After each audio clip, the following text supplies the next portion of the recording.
అందరికీ నమస్కారం అండి. ఇవాళ మనం చికెన్ తోటి ఒక కొత్త రకం వంట ఎట్లా చేసుకోవాలో చూద్దాం. పిల్లలు ఎప్పుడు ఒకే రకం చికెన్ కూర తిని బోర్ కొడుతుంది అంటారు కదా.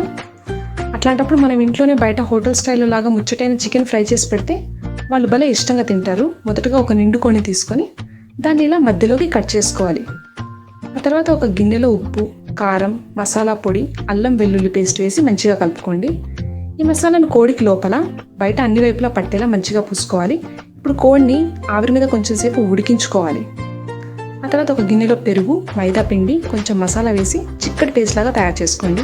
ఉడికిన కోడికి ఈ పేస్ట్ అంతా పట్టేలా మంచిగా రాసుకోవాలి. ఇప్పుడు లేస్ చిప్స్ ప్యాకెట్ తీసుకొని వాటిని చిన్న చిన్న ముక్కలుగా పొడి చేసి పెట్టుకోండి. ఈ చిప్స్ పొడిని కోడి మీద అన్ని వైపులా చల్లుకోవాలి. స్టవ్ మీద నూనె పెట్టి అది బాగా కాగాక ఈ కోడిని మెల్లగా నూనెలో వేసి గోల్డెన్ కలర్ వచ్చేదాకా మంచిగా వేయించుకోవాలి. పైన మంచిగా వేగాక మెల్లగా ఒక ప్లేట్లోకి తీసుకోండి. పైన క్రిస్పీగా లోపల సాఫ్ట్గా ఉండే చికెన్ రెడీ అయిపోయింది.